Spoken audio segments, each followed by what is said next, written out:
Hai teman-teman semua, welcome back to our YouTube channel.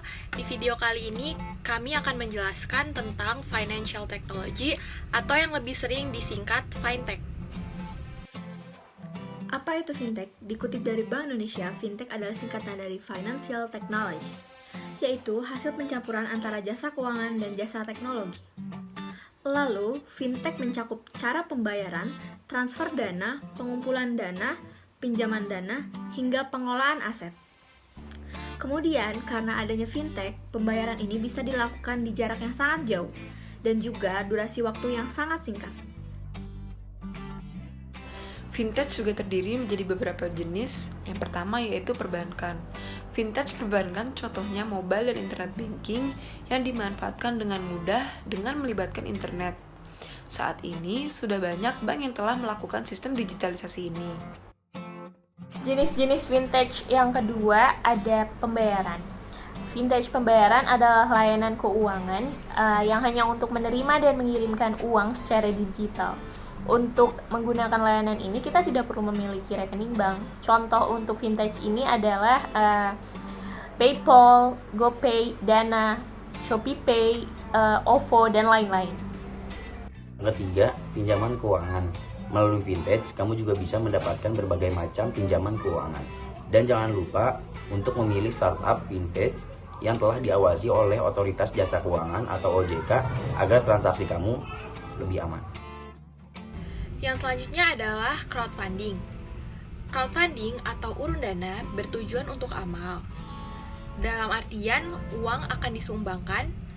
Dan di masa seperti ini, kita sudah bisa berdonasi lewat e-crowdfunding seperti kitabisa.com.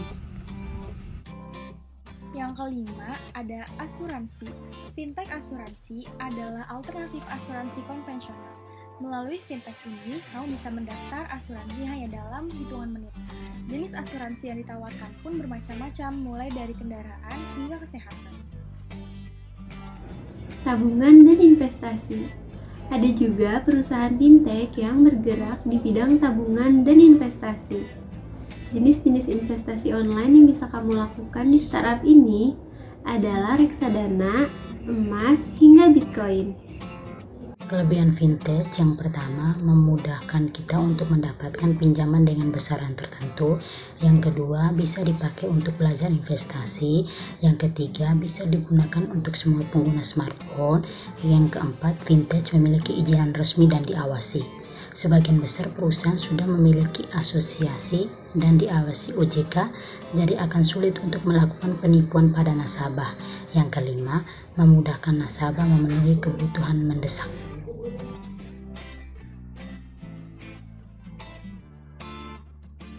Selain kelebihan, fintech juga memiliki kekurangan.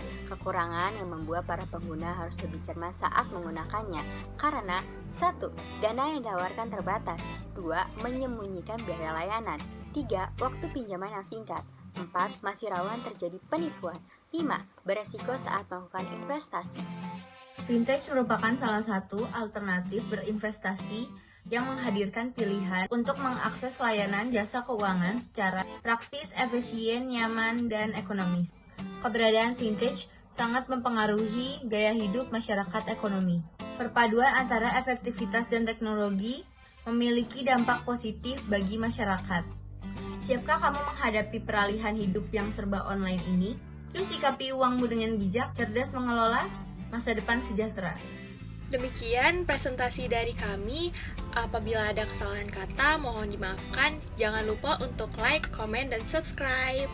Bye-bye.